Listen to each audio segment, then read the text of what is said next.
Okay, so this is my entry for the Theories of Everything contest.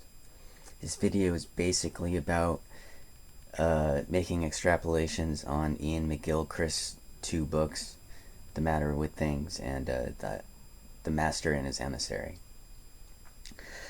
So also McGilchrist, watching him on podcasts, he still presents information like it's too abstract for the average American.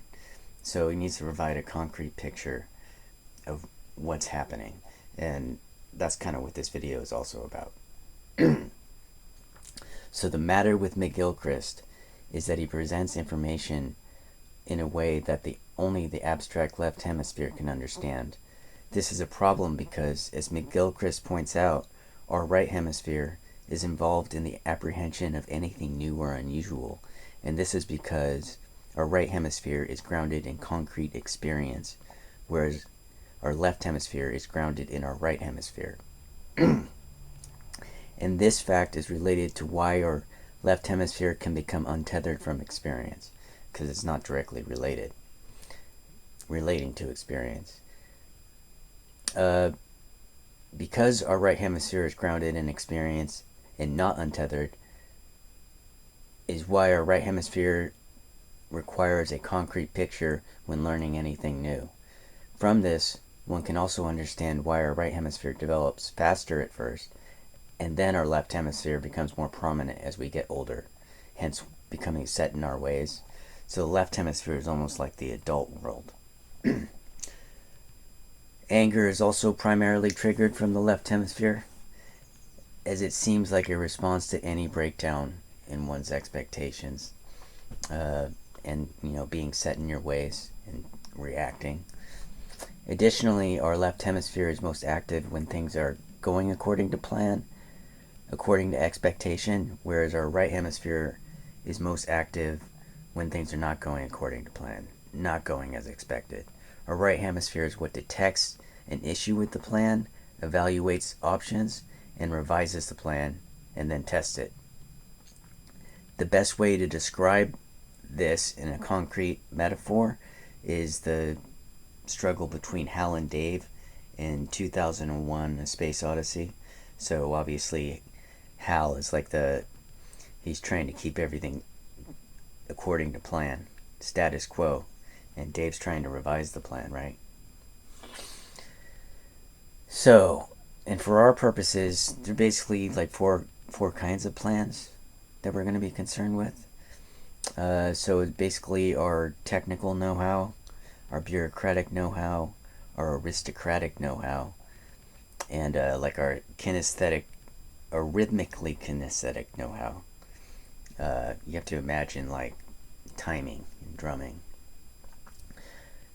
or the British, as they march right towards you. Their movements are orderly, their music is orderly. So now I'd like you to notice a pattern in historical movies and sci-fi movies, and actually basically every movie, even like comedies, and especially like adult versus child. So I'm going to claim that every movie is effectively the same movie, and every struggle in history is between one side, which is clearly more technical, bureaucratic, aristocratic, and rhythmically kinesthetic, yet gets bogged down by issues with chain of command and overuse of conventional tactics in battle. And then there is another side, which is seen as primitive by the other standards, despite being more creative in their battle tactics, such as like guerrilla warfare, or using any kind of deception, or like the Danes in the Last Kingdom use interlocking shields, and when they were trying to take over the British, and then the British were like, what? Because they're not creative, relatively speaking. But then the Danes started taking them over, and then like they just saw these scrolls of writing, and like they didn't have writing yet, so they're just like hypnotized by it. And you see the left hemisphere with writing. So there's basically a pattern in every struggle in history. So this applies, for example, to Star Wars, the Rebellion versus the Empire, where the Empire is just thinly disguised, British imperialism. And the Rebellion is basically all the countries that have been colonized by the British, and that's why a lot of countries they weren't celebrating Queen Elizabeth's death, because they have like a day where they celebrate being free from the British.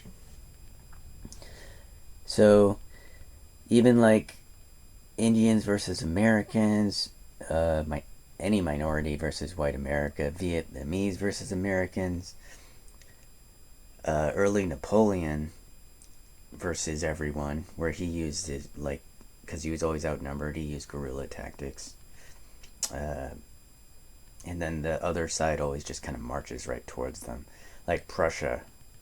And then Prussia, this is according to Robert Greene. He goes over all this, and the Prussian army used to just march right towards you, and then they used the guerrilla tactics later. And The Patriot with Mel Gibson, obviously. There's an example in the book Blink. Well, actually, also Ukraine versus Russia. Russia's just marching their tanks right towards, and they're just all proud. And then the Ukraine is just picking off the tanks. They have to be more strategic because they have less resources. But this is all right hemisphere, left hemisphere thing. That's what I'm trying to point out.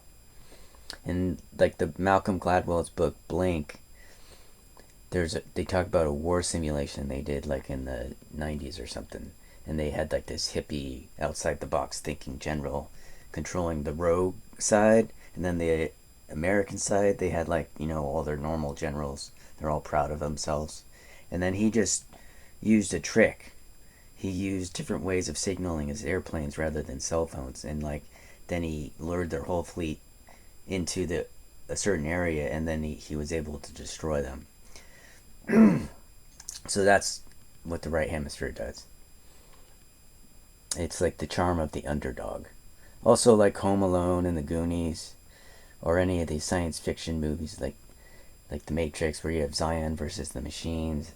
Where Zion kind of reminds me of all the last artsy coffee shops. That's what. And then they're trying to make everything Starbucks. Brainiac, the Borg, all that stuff. It's all a metaphor for the left hemisphere. And so this also seems to imply that there are basically two kinds of intelligence. Those that think well outside the box are plan, and those that think well within the confines of the box are plan.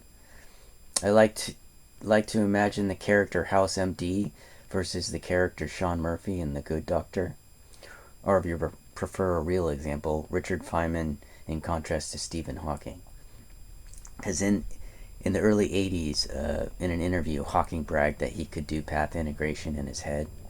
And then the same interviewer later asked Feynman what he thought about that. And of course, he's like, well, I think inventing something to solve a problem is more interesting than being able to do complex integrals in your head. So I'm bringing this up because there has been a slow yet persistent shift towards analytical and procedural thinking away from what I call intuitive tinkering as a form of intelligence. And this transition is present in the film Hidden Figures. In the film, we see the intuitive tinkerer, NASA mathematician Katherine Johnson, right? And she develops a way to like transition a parabolic orbit into a circular orbit, right? And that requires tinkering.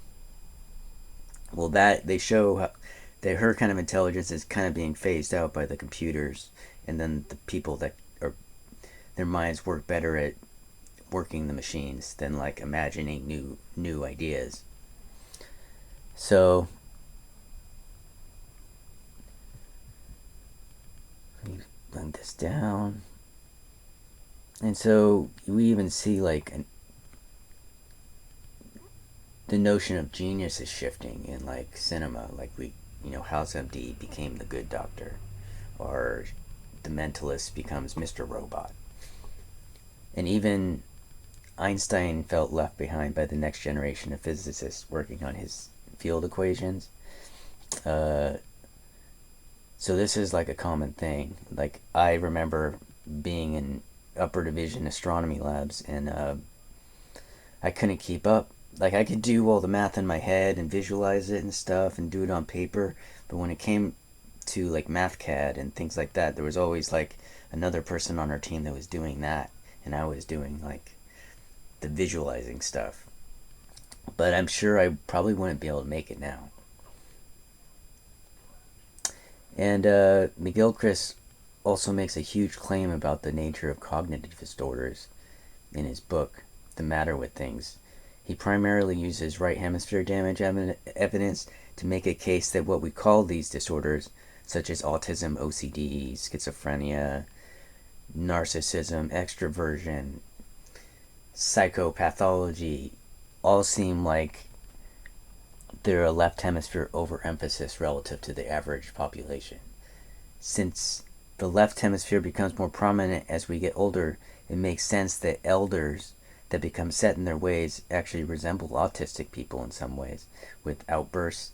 And there's a recent episode of The Good Doctor where Sean Murphy's character is like freaking out because his wife is washing dishes wrong, right? According to him. But I see old people do that. Like, my dad does that. And it's hard to even convince them that there is another possible way of washing dishes that efficiency is not, because that seems to be the common theme, is like efficiency. But unlike McGilchrist, I think these so-called disorders look less like a spectrum and more like a bell curve. Because myself, like Temple Grandin, and others, are like Sean Booth of this band Autechre, are what I call intuitive tinkerers. And we have something more like inverse Asperger's or inverse autism, whereas typical autism, from McGilchrist's perspective, is seen as an overemphasis of the left hemisphere in some regards. And he sees a schizo-autistic spectrum over there. And so, in contrast, inverse autism seems more like an overemphasis of the right hemisphere, except both fringes of the bell curve just seem weird to anyone near the center of the bell curve on either side. The only thing that Temple Grandin and, say, Sean Murphy's character in The Good Doctor have in common is they both lack aristocratic know-how, whereas the center of the bell curve doesn't, because that's what defines the center of the bell curve, is that all the personal, aristocratic jousting and smirks and stuff. And people like Temple Grandin and me just grew up like better relating to like animals. We could see the facial expressions, and we can tell that people are like judging us or something, but we don't understand their intentions. But Temple Grandin and me are more childlike, and that's on the right hemisphere side. You see, how the right hemisphere develops first. It all kind of fits together. All right. So Sean Booth from the musical duo Autechre was recently diagnosed with Asperger's, but he's also stated that he's often confused with being analytical when he's really thinks of himself as intuitive. And it's worth pointing out that like Autechre is like the most experimental band ever. Like, they're basically peak sound design, and they reuse drum machines and synthesizers and use them in ways that they weren't really intended to be used. So they're doing something completely different. They're not like adhering to a paradigm. They're basically invented their own genre. So this Autechre resembles the intuitive tinkerers of the past, such as Tesla, Turing, and Temple Grandin, more so than those like Elon Musk or Bill Gates. It is more likely that Sean Booth, Turing, and Tesla have something more like inverse Asperger's rather than typical Asperger's, since they are creative, yet they're not subservient to any pre-established paradigm in the left hemisphere. They're inventing something completely new. It should also be noted that even the aesthetic of tech companies.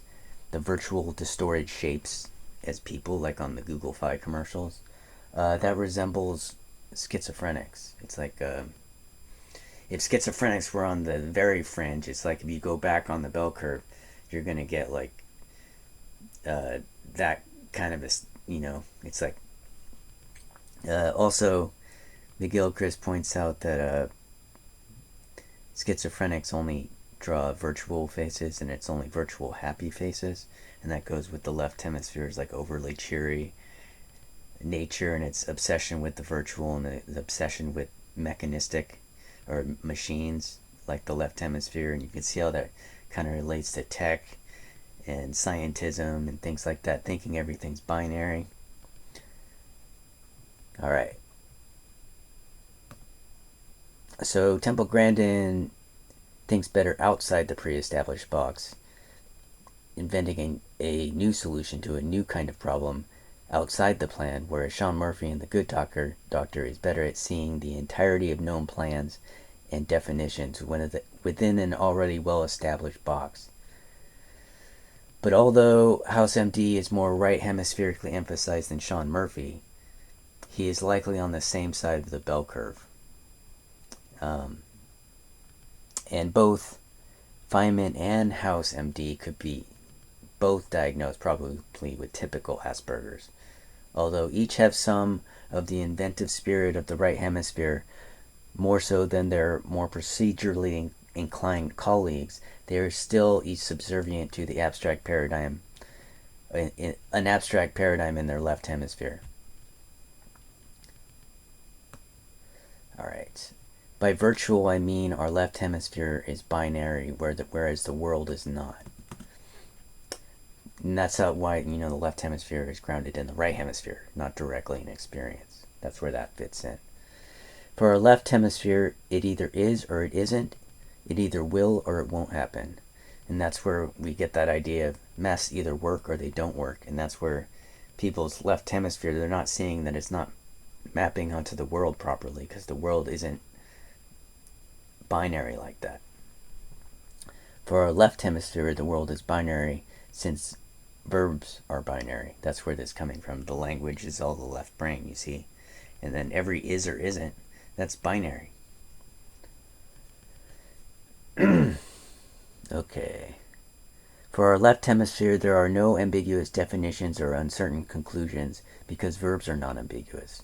What use would a bureaucratic rule or definition be if it were ambiguous?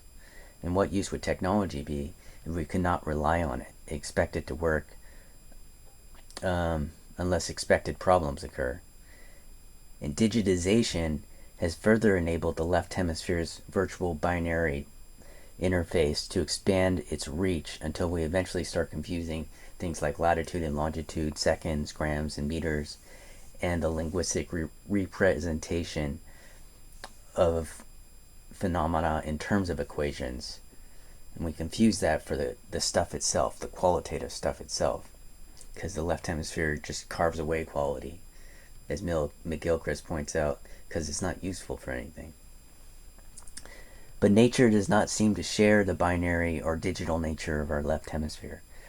Masks only sort of work, and so fake facts conceal that all facts of a binary nature are fake, or virtual.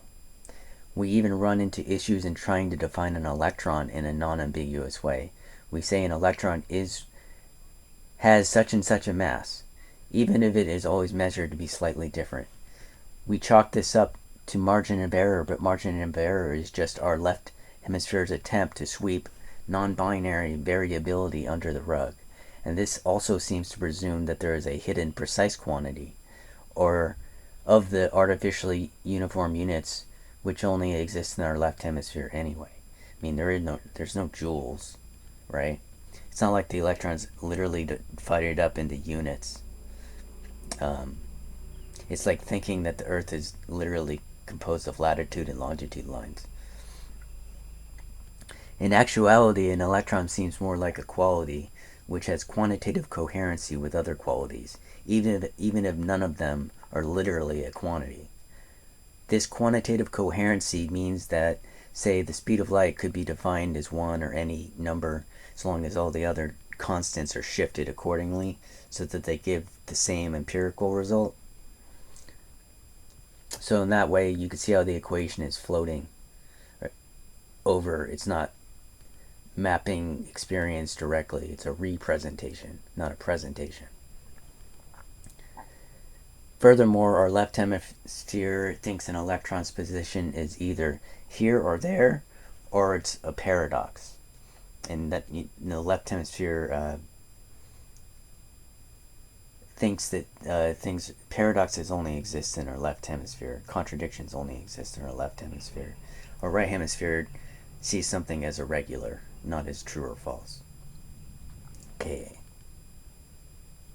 What was my point?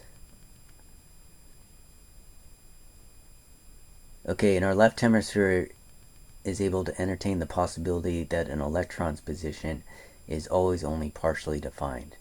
It does not behave like a superposition of positions or one single position. It behaves as if the charge were spread out over a volume, as if its position were not entirely defined.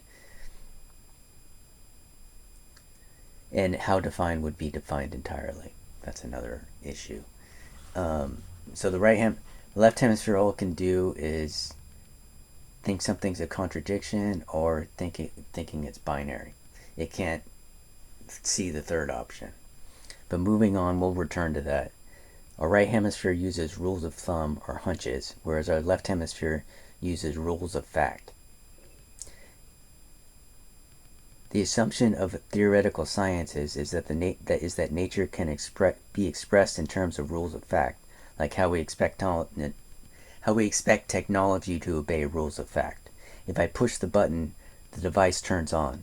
Our right hemisphere finds something irregular, not true or false, whereas our left hemisphere feels as if some true fact is contradicting some other true fact in its abstract virtual realm, untethered from concrete experiences, since contradictions or paradoxes can't literally be part of experience. And this is why no superpositions are in experience. It's like our left hemisphere entertaining that. Our right hemisphere also uses association, and our left hemisphere uses generalization. And we use association when we don't know what to do and we're looking for something similar. And we use generalization when we know what to do. And so a crow might bend a piece of metal into a hook because it uses association. It can tell that it has similar properties, or there's something in common about its properties. Or we might use a toaster as a shield or a weapon if an intruder just enters our home, right? Because there's something similar about a shield-like object in, anything that's flat, right? There are also what I call primary and secondary and improvisational beliefs, plans, places, like homes, ways of grasping things, uses of tools, and uses of words. And it's our left hemisphere which deals with the primary use or the default use or the cliched use, and it resists any kind of change to this. It's our right hemisphere that has to override things and look for like a secondary meaning to words, a secondary use of a tool. And there's also, like you have your primary grasping hand and your secondary grasping hand, and then an improvised grasping appendage would be like you trying to use your feet, right? Or your neck to pick something up. And so, you have the cliched use of a word, and then the metaphorical uses, and then maybe an entirely new use.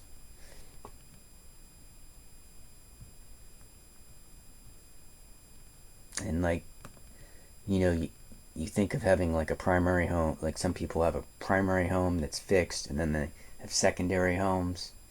They might rent those out. And that Indians are on the more right hemispherically emphasized side, and you see they move with the seasons. They don't have a fixed home. And whereas American settlers were more left hemispherically emphasized, they wanted a fixed home. And now that's now modern times, it's like Indians are renters, and then like the successful people have their primary home and they rent out the secondary homes, and then like camping is like an improvised home. All right. Additionally, our right hemisphere evaluates case by case, whereas our left hemisphere already has a default answer. So if we're trying to determine if someone's old enough to drink, our left hemisphere goes with the bureaucratic age, whereas our right hemisphere is trying to determine whether they're mature enough or whatever, and we're using rules of thumb to go by.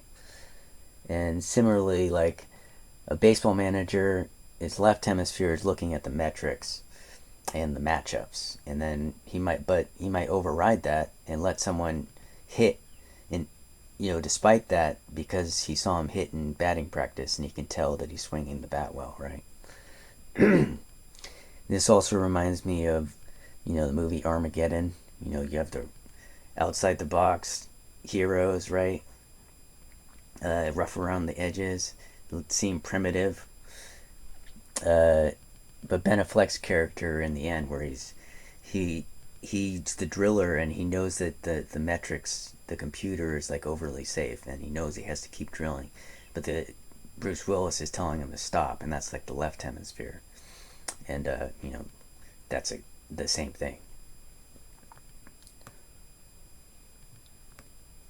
So how does this all this right brain, left brain research apply to education? Well, the problem of education is they're trying to teach a child this abstract world of the left hemisphere, but their left hemisphere is underdeveloped. They have to turn it into a metaphorical world that the right hemisphere can understand with concrete units, and then they have to do all the word problems in the concrete metaphorical world, and then we have to use association to access that knowledge rather than memorization and generalization. But I'll explain a little. So if I'm trying to show a student how deep the Marianas Trench is, I do not want to start by saying it's 9,000 and so kilometers, right? I want to say that it's 120 football fields deep. And so your mind automatically can visualize what I'm talking about. And that's what I'm talking about. If you don't have that picture, kids just like goes over their head. And so it's as if we're trying to bypass the natural learning process by starting with the abstract virtual realm rather than the concrete metaphorical realm of the right hemisphere. So students are better at association than adults, and adults are better at generalization than students, generally speaking. And children are more prone to associative mistakes than adults, and adults are more prone to generalization mistakes. So a student might, and we use association when we don't know what to do. So if someone sees exponents, multiplying exponents for the first time, and they're going by the visual, they don't know what to do, and they see the visual form, it looks like when you multiply, so they just automatically multiply instead of adding. That's an associative mistake. A generalization mistake is like, my brother worked at this restaurant for 15 years, and this CEO that just kind of sat around and gave suggestions and wouldn't work on the floor, he would always give suggestions from his magazine that he read, and my brother would have to shoot down all his ideas because he said those are totally different kinds of situations. So that's what I mean by that. Not too complex. Furthermore, to remedial students, something like an equation might as well be magic. They ask me questions like, what is an equation? What is equals? What is a variable? What is a negative number? And they seem like bad questions, but they're really philosophical questions. And what they really mean is, where is this stuff in my everyday experience? And students that just learn by rote, or adults that just learn by rote, they don't get that deep into it. And it's almost like some students have to get deeper into it in order to understand it. And this is where I might use association in order to use tug of war as a metaphor for an equation.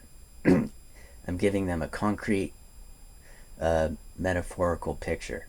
Because once one thinks of an equation as a tug of war, all the abstract properties of arithmetic become concrete. Of course, we can add Brad to one side and add his twin brother Chad to the other, because they are metaphorically the same strength. I mean, that's what I mean. It's not equal exactly like, in the abstract world, but we're using it metaphorically. And